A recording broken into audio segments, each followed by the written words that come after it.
আকসারু আমালা দেন নাই। কেন? আহসানু শব্দটির অর্থ হলো উত্তম, ভালো, আর আকসারু শব্দটির অর্থ হলো বেশি। তো এখানে আল্লাহ বলেছেন আহসানু আমালা, উত্তম ভালো আমলটা কে করে, তবে বেশি আমলের কথা বলিনি। তো আপনারা বলবেন যে মৌলভী সাহেব ইয়ার মধ্যে তবে কোনো আমলের মধ্যে খারাপ দাও আছে নাকি, যে আল্লাহ বলছেন আহসানু আমালা, ভালো আমল করতে হবে, তবে খারাপ গলা বলে দেন, খারাপ গলা ছেড়ে দেব, করব না, আর ভালো গলা আমল করব। জি না, এখানে একটু ভালো করে মাথা ঠান্ডা করে কথাটা বলে বুঝেন যে আল্লাহ পাক রব্বুল আলামিন আহসানু আমালা আমাদেরকে বলতে গিয়ে কি বুঝার অর্থ দিয়েছে, শুধু এই কথাটা আপনারা শুনেন আর নেন। আহসানু আমালা, যেমন আমরা দুনিয়াতে চলতে চলতে একটা কথা শব্দ বলি, কথাটা হলো কি, আব্দুর রহিমের থেকে আব্দুল্লাহ বেশি ভালো। তো এর মানে কি, যে আব্দুর রহিম ভালো, কিন্তু আব্দুর রহিমের থেকে বেশি আব্দুল্লাহ ভালো। বলি কি বলি না ভাই? একটু মুখ খুলবেন।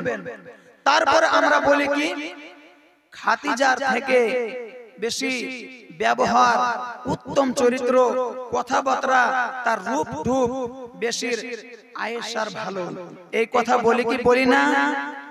উনার থেকে রূপটা একটু ব্যবহারটা বেশি ফাতেমার ভালো, কথা বলি কি বলি না? তবে উনি ভালো, কিন্তু ওর চেয়ে তো উত্তম এই বেশি ভালো।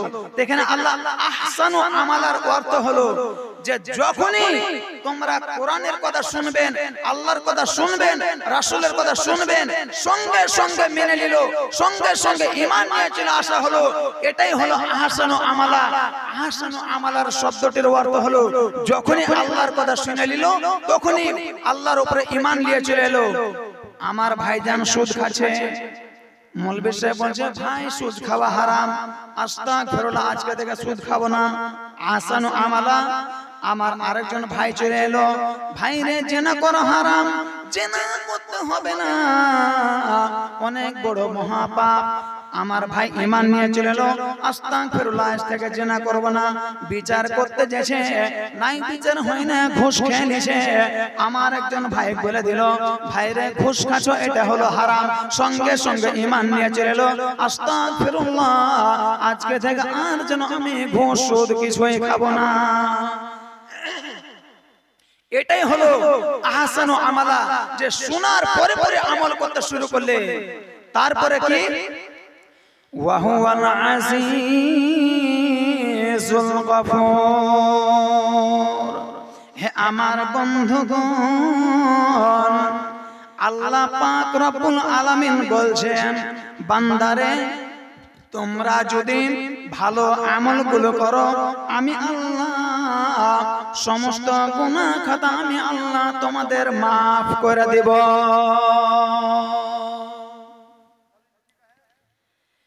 আমার বিষয়টা শুরুতে আমি বলেছি যে পরীক্ষা আল্লাহ পাক রব্বুল আলামিন বিভিন্ন জিনিসের মাধ্যমে আকারে আমাদের পরীক্ষা নিচ্ছে। আর অনেকগুলো কথা শুনলেন কোরআন থেকে সরাসরি। এবার দুটো শুধু আমি আপনাদের কাছে হাদিস শোনাবো। এতক্ষণ তো কোরআনের কথাগুলো শুনলেন, আল্লাহর কথাগুলো শুনলেন, এবার দুটো নবী সাল্লাল্লাহু আলাইহি সাল্লামের কথা, দুটো হাদিসের কথাগুলো এবার শুনেন। একটু আমার পর্দানসী মা খালারাকে হাদিসটা কেন্দ্র করে একটু আমার মা খালারাকে আমি হাদিসটা শোনাতে চাই। এখানে মেয়েদের ব্যাপারে একটু হাদিসটা এসেছে। যেমন আপনারা আজকে বসে আছেন, জালসা শুনছেন, পিছনে আমার মা খালারা বসে আছে। ঠিক অনুরূপ আল্লাহর নবীর যুগে, আল্লাহর নবীর জামানায় একজন মেয়ে মানুষ পর্দানসী হয়ে আল্লাহর নবীর সামনে আসছে। আর তার পূর্বে আতা ইবনে আবি রাবাহা তিনাকে বলছেন আব্দুল্লাহ ইবনে আব্বাস কি, হে আতা ইবনে আবি রাবাহা, আমি তোমাকে একটা জান্নাতি নারী দেখাবো, তুমি কি দেখতে ইচ্ছুক, দেখতে চাও? উনি শুনে বলছে জান্নাতি নারী দেখাবেন, অথচ দুনিয়াতে কোন মেয়েটা আল্লাহর জান্নাতি বান্দি বলেন তো, আমি মেয়েটাকে দেখব। এবার আব্দুল্লাহ ইবনে আব্বাস আতা ইবনে আবি রাবাহাকে ইশারা করে বলছেন কি, হে আতা ইবনে আবি রাবাহা, ওই দিকে লক্ষ্য করো,